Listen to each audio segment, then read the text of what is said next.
Yes po, at welcome po ulit sa channel natin at sa kusina natin. Kumusta kayo mga ka-idol? Bale, ang lulutuin natin ngayon ay yung sinigang kumpleto sirkados po, at talaga namang napakasarap nito, kaya wag na po nating patagalin. Umpisa na po natin. Una po, syempre buksan natin ang apoy at maglagay tayo ng tubig sa kawali, at ilagay na rin po natin ang bawang, sibuyas at saka kamatis. At isunod na po natin ilagay yung liempo.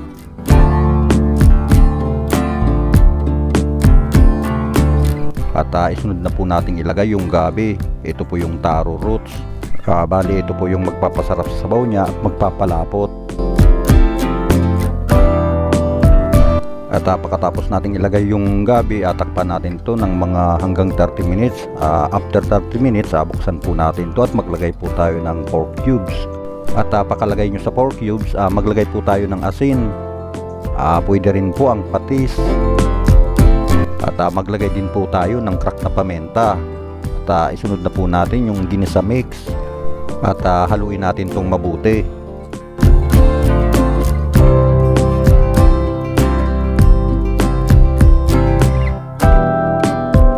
At pagkatapos natin itong haluin, takpan ulit natin to ng mga 10 minutes. After 10 minutes, buksan natin to at haluin ulit natin itong mabuti.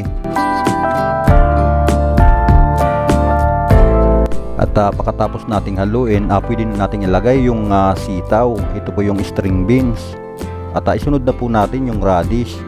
Ito po yung labanos. At haluin ulit natin itong mabuti.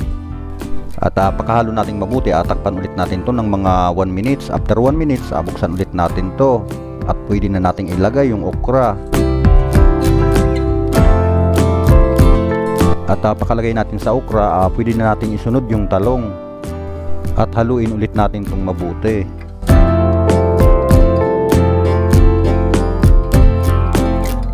At pagkahalo natin ng mabuti, balitakpan ulit natin to ng mga hanggang 1 minutes.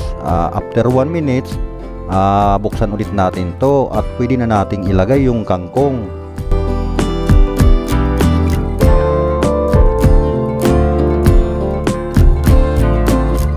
At isunod na nating ilagay yung siling haba.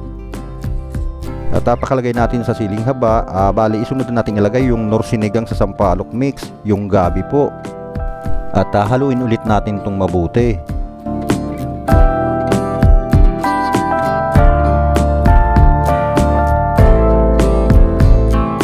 At pagkatapos nating haluin mabuti, bali takpan ulit natin to ng mga hanggang 20 seconds. Pagkatapos ng 20 seconds, buksan ulit natin to at haluin ulit nating mabuti. At pagkatapos nyong haluin, bali patayin nyo na po yung apoy. Pwede na po siya, luto na po siya at pwede na nating hanguin. Ayan po mga kakusina, sa lahat po pala ng nakapanood na ng video, maraming salamat po. At mapabago mang luto o mapaluma man yan, mas lalo pa nating pasasarapin. At kita-kits na lang po tayo sa susunod na i-upload kong video. At maraming salamat po.